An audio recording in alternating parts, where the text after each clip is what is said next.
لا إله إلا الله محمد رسول الله. Assalamu alaikum. My name is Belal Hafeez. I am a personal trainer. I have been for over 6-7 years now.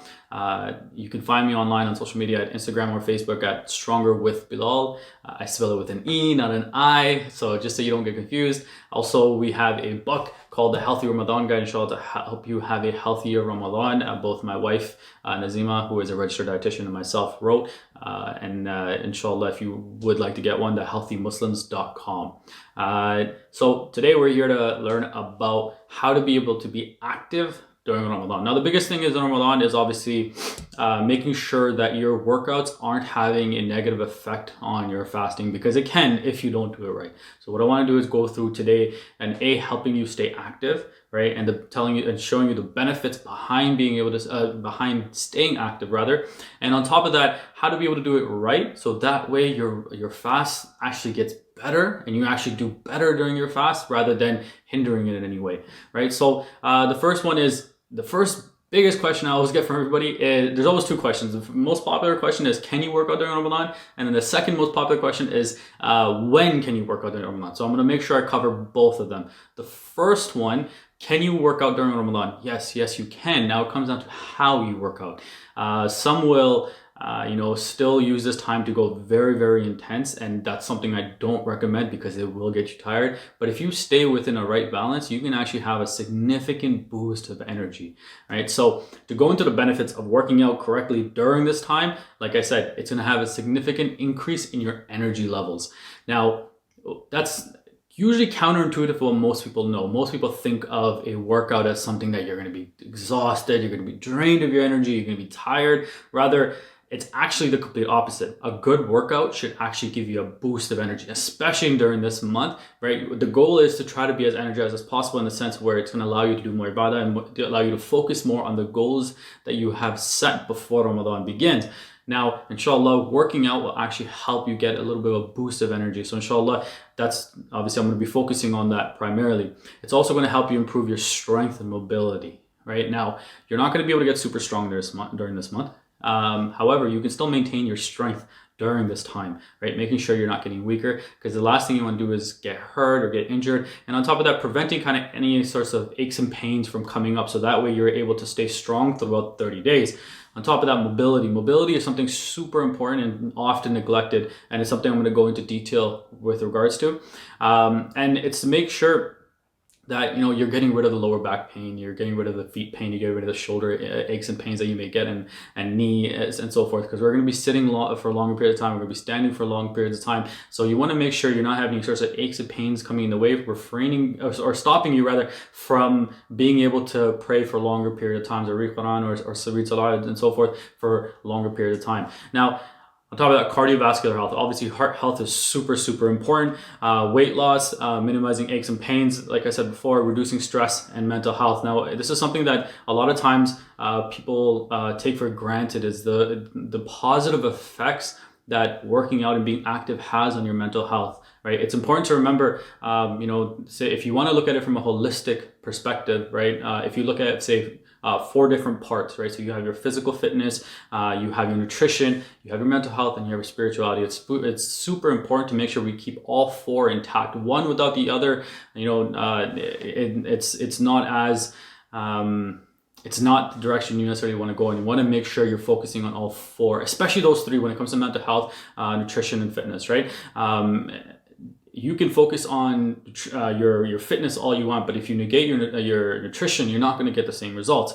You can focus on nutrition all day, but if you don't help strengthen yourself, you're not going to get stronger, right? And the same thing comes to mental health. It's important to make sure we keep that in mind as well.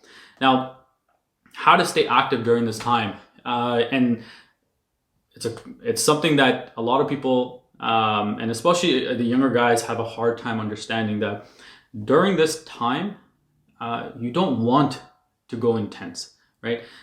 Even if you're just starting out, this is the best time to help build a strong foundation, right? It's the time that you want to be able to focus on being able to build a foundation in which you can continue to keep laying the months that come afterwards on good habits, right? So what I mean by habits is, for example, if you're going to be squatting, right, or if you're going to be doing push-ups, making sure, so a push-up, making sure your shoulders are aligned, your chest is up, you're able to brace through your core through the push-up, and it's not just a chest exercise, it's actually a full body exercise where your entire body comes up and down, right? Focusing on the very fundamentals of exercise. So even if you're super experienced, if you're someone who's been working out for years and years and years like myself, this month gives you an opportunity to take a step back, because you're not going to get as much sleep, so you won't have the same amount of strength as you'd like, right? On top of that, you're not going to have nutrition available or water, hydration available to you 24/7 like you otherwise would, right? So this time is a perfect time to take a step back and refocus on the fundamentals that you otherwise would kind of negate, because you have the intensity, you have the water available, you're like, I'm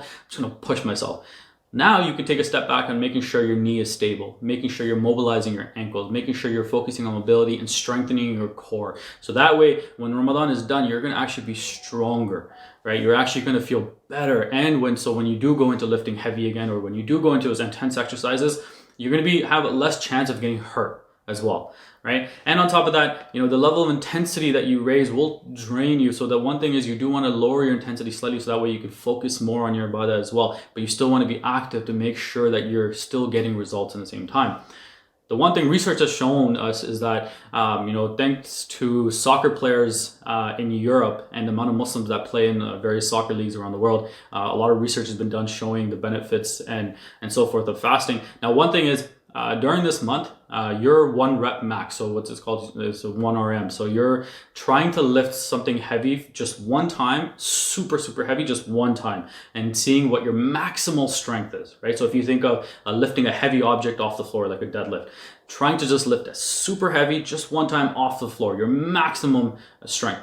They say it actually decreases during the month of fasting, right? However, your endurance actually goes up, and I'm going to cover that in the cardio part, right? So your strength won't necessarily be there. So you don't necessarily need to try to strive towards trying to get super strong, right? Rather, you can help build the smaller muscles in the meantime. You can help focus on some of the other weaknesses that you have. So if you're a beginner, this is the best time, because now you can actually, instead of looking at all the fancy stuff that's out there, you've seen people doing jumping push-ups, you've seen people doing jumping squats, and all these different little fancy stuff that they're doing out there, which is great. But sometimes you need to take a step back and focus on just the fundamentals. And it's just like in Islam. First, we need to focus on the foundation, learn the fundamentals, and then keep growing from there. Fitness is exactly the same way. Now, one thing on top of that, so when to work out, so you want to make sure you're getting at least 2 to 4 times a week. At least twice.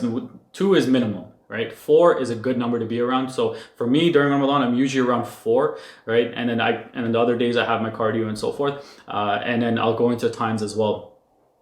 Strength training. So when I mean strength training, I don't mean lifting super heavy or trying to build heavy, big muscles or anything like that. It's actually just trying to make sure you're stronger functionally. So that way everyday tasks will become easier. So that way you're less injury prone in that sense.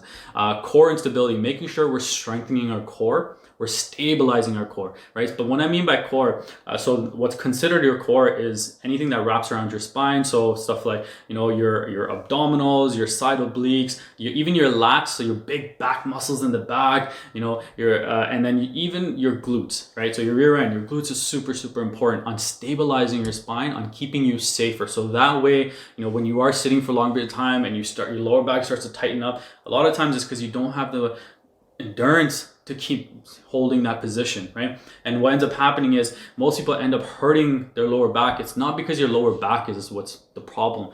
For the vast majority of people, it's actually because your hip isn't mobile enough, right? So I'm actually going to go into that, but it's also strengthening your core. If your core doesn't have the capacity to handle a load that you are giving it, the pressure is going to go elsewhere, right? So if we think of an assembly line, and that assembly line goes 24/7, right? The boxes are going to keep coming. Someone has to keep taking that load off that belt, right? If someone chooses or decides to take a break, that has to keep going. Those boxes have to come off the assembly line. Someone else is going to have to pick up the load to make sure the job is done. Our body works the same way. If a muscle group decides not to do its job correctly, something else will pick up the load, which ultimately ends up leading towards an injury or tightness or something or another of an issue. So we want to make sure we're really stabilizing and bracing. So stuff like planks help drastically. Side planks are really, really important, but having something you can even do on a daily basis from the mobility aspect of it. And I'm going to go into that a little bit more later on. Cardio. So cardio is something that this is actually, so like I was saying before, with the research with regards to your 1 repetition max. The cool thing is, in the month of Ramadan, it's showing fasting, your endurance through research, your endurance actually increases. So your endurance actually gets better through fasting. Now, they're not exactly sure why that is, why the 1 rep max is gets better, but then your endurance, your 1 rep max doesn't get better, but your endurance gets better. They're not exactly sure why that is. However, it has shown across the board to be the case. So that's something that we can definitely try to take advantage of. Now, if you're not used to running, right, don't treat Ramadan the first day to go run, because you will get thirsty, right? And then you will have the rest of your fast will become super tough. So be mindful of that. Now, we still have a little bit of time before Ramadan begins. So start running now if you need to, build up, right? And even if you want to start during Ramadan, start 5 minutes, 10 minutes, see where you are, see how your body feels, and then continue to keep growing from there, right? My go-to is walking. Right? But walking at a fast pace, right? But walking is something you should be doing ideally you should be doing it daily. Running, you can do 2-3. So if you're working out, say 3 or 4 times in a week, something small, 30-minute workout, right? And every other day you're going for a run. Now, but walking is something you should be doing every day, minimum of 10-15 minutes every single day. If you do it as soon as you wake up, or if you want to do it right before iftar, or after iftar, if you want to go for a walk, right? Obviously follow all the guidelines our doctors and our experts have said with regards to COVID-19 and everything that's going on, but make sure that we're still getting fresh air and going outside. Obviously avoid parks and crowded areas and so forth, but we can still go outside for a walk around the block and so forth. Now, when I mean walking, I don't mean just going for like a stroll down the park. What I mean is making sure you're walking at a faster pace. Your core is still braced, your arms are moving. Don't go side to side. You might see some of those older ladies on the streets where they're like, your hips are really going. Don't do that. You're actually going to hurt yourself doing that. You're actually going to cause more of a negative effect. You want to make sure you're braced. A sprinter, if you ever look at a sprinter in Olympics and so forth, if you look at Usain Bolt and so forth, they actually stay very, very tight in the middle, and then their arms are the ones that are going, right? So you want to make sure you actually brace, keep your hips stable, and then walk forward. So walk fast enough that you're not completely out of breath, but enough so you can have you can have a conversation, but you do need to catch your breath at the same time, right? So it should be just fast enough that you're still able to have a conversation, right? But you still need to be able to catch your breath, right? So a good, decent pace in that sense, right? So far we did strength training, we did cardio, and now my favorite part, mobility. I love lifting heavy weights, right? Doing deadlifts, squats, etc. So if anybody knows me knows I love doing that. But I also love playing sports. I love being able to move without pain, like everybody else. But it's important to be fast, be agile and be functional. And none of that is going to happen if we don't focus on our mobility, right? Making sure that we're helping our range of motion improve, but be stronger in whatever range of motion that we have, right? Now, you don't necessarily need to work to your end range, right? But you do need to, so whatever demand you want to put on your body, you have to make sure you're able to strong enough to handle that demand. And that's the biggest key that most people don't, sometimes we forget, right? Because we go into a gym, we're just like, all right, just go, and then go home, right? No. Take a step, and that's the great thing about this time. You can't do that, right? You have to take a step back. You won't have enough sleep available, and based on the timings when I go through, you'll see that certain timings you won't even have that available. Now, the biggest thing is, this is something that all should be done on a daily basis. It takes about 2-3 minutes. I actually have an entire daily mobility routine along with the entire workout program in our book as well. But I also have a daily mobility routine that you can do that helps mobilize the hips, brace your core as well, and make sure that you're actually.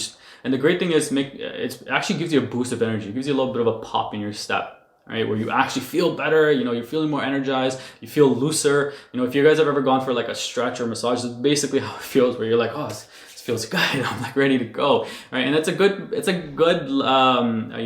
mood to be in, especially in Ramadan when, we don't have coffee available. I'm a big coffee guy, so you don't have coffee available, you don't have food available. So, you're looking for sources to try to get a little bit of energy, and inshallah, this could actually help, right? It's going to help minimize pain. Like I was saying before, most people have issues in the lower back because of mobility in their hips. And the same thing goes with your knee. I think there's some research that's showing like close to like 90% of people who have knee issues, it's not because of the knee itself, it's because the knee's having to do more than it needs to, because you have a lack of mobility in your ankle, right? And a lack of mobility in your hip. right? So it's important to make sure we're mobilizing those areas, right? So stuff like hip openers, bird dogs are great. Planks actually help a lot, especially side planks are really, really great for mobilizing our hips, believe it or not. Even though you're staying stationary in one position, it'll actually really helps the core. And then I have an entire mobility routine inside the book as well that you guys can take part of, right? So it's important because the last thing we want to do is have anything preventing us from praying when we're super motivated, ready to go, we have a schedule, we want to follow, and they're like, but I can't sit in this position. I just can't sit on the floor. I know I can't stand for too long. And it's like, okay, I guess I'll just come back to it later. Let me just rest a little bit. That's one of the last things, especially during this month, right? It's 30 days. It's basically a sprint, right? We want to make sure we start strong. We stay strong through the middle, right? The middle is when after the first few weeks, people start to kind of drop a little bit because you're trying to keep that routine. You start off with a high and then it starts to drop a little bit. So we want to make sure we're keeping that consistency throughout the whole thing. So in order for us to do that, we have to obviously make sure we're following these guidelines, and inshallah you'll notice a significant difference. Now the second most popular question, I hope I'm not speaking too fast, so I apologize if I am, because I do that sometimes. It's easier when I have an audience in front of me as opposed to a camera. Workout timings. Now I do go into detail in our book, the Healthy Ramadan Guide. Now one thing is this changes based on person, right? This is, I get this question asked even outside of Ramadan a lot, is, okay, when is the best time to work out? To be honest with you, this is something that it's hard to kind of look at the research, because it comes down to when does your schedule allow it, right? So for example, if you're going to work and you're still working 9 to 5, you're going off to work, then afternoon workouts won't work for you, right? If you go to sleep straight after, after Tarawih, and you're not up until right before suhoor time, then obviously working out at night, late night, won't work for you, right? So it depends. There's goods and bads and everything. So I want to kind of go through the different timings. My favorite time that I find to be ideal and optimal for most people as well, especially if you work on getting used to it, is mid-afternoon. So it's right after the Dhuhr time. That's when your energy levels, you're trying to avoid spending too much energy, but most people don't realize that if you work out during that time, you will actually increase your energy levels during that time and see a boost throughout the day, right? And so now it depends. If you're at work and you don't have that time available, then obviously you can't work out during that time, right? Now, as the most important thing about this timing is that making sure that your nutrition and your hydration, right, is on point. Right, it has to be on point. Making sure that you're eating right and making sure that your hydration and drinking right. If your water intake is insufficient, if you're not being mindful of your electrolytes, if you're not eating correctly, if you're indulging every single day on fried food and so forth, you are going to get thirsty. You're going to get hungry, and then that workout will actually make it worse. So it's important to make sure we're following the nutrition guidelines, right? And then obviously there's an entire a meal plan, full detail with all recipes and everything in the book as well, right? So making sure that we're following that, right? Your nutrition will make a significant difference on how your workouts go, regardless of what time of day, to be honest with you, and regardless if it's Ramadan or in Ramadan or outside Ramadan. Now, the second time is the most popular one is right before iftar, right? Now, the downside to it is most people like to spend that time between Asr and Maghrib praying. Right, reading Quran, reading Salah and so forth. You just came back from work. You want to kind of focus. You haven't been to get a chance to kind of do Ibadah all day. It's a great time to do it right before iftar, right?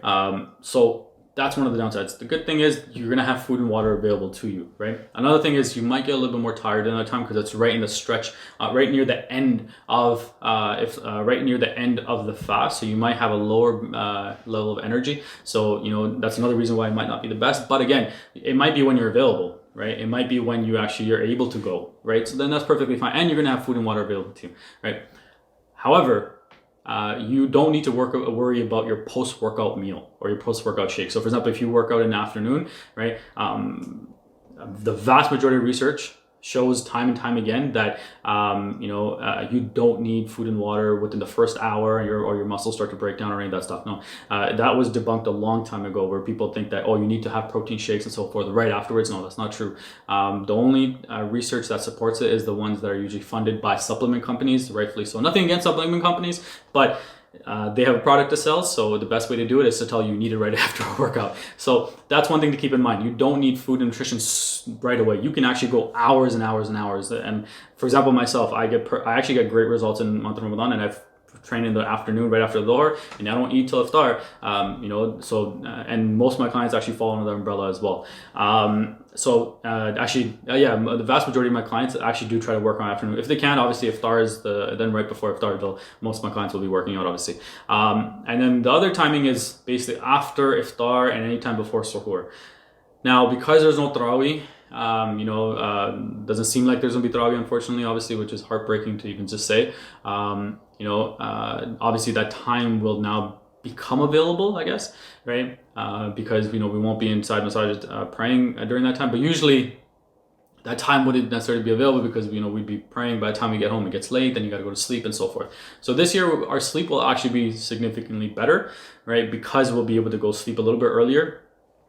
So that time is available. Generally, I don't recommend that time, only because your central nervous system is going to be firing. You're gonna have food and water available to you, so you're going to be able to push yourself. But our sleep is disrupted during this time of year. So regardless, we're waking up almost an hour before suhoor, right? And to prepare ourselves and so forth. And then afterwards, after you're full, it's hard to get a good sleep at all, right? So even if you go to sleep after suhoor time or after fajr salah, right? So it's not the best time because it does affect your sleep in a negative way. So it's important to make sure sleep is super, super important to make sure we're getting enough sleep, but then how we're going into our sleep as well will have an effect on that sleep. So if you're having that where you're working out right before you go to bed, you won't be able to really get that proper rest that you want, right? So, but again, if that's what your schedule allows, then obviously that's what you can go with, right? Now, and that's the biggest thing to remember is that, with a lot of this, it comes down to your schedule and what you're able to be consistent with, right? So no matter what happens, I always want you to remember that,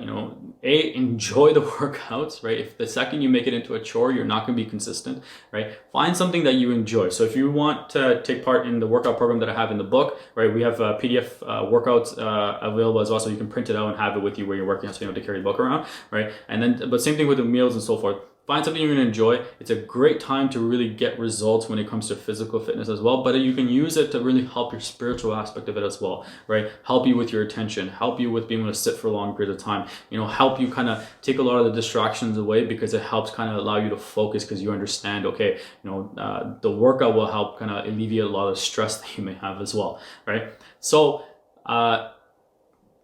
anyone has any questions, feel free to reach out and ask me. You can message me on Instagram. You can email me, Bilal@strongerwithbilal.com. If you're not on social media, you can go on my website, strongerwithbilal.com, or thehealthymuslims.com as well.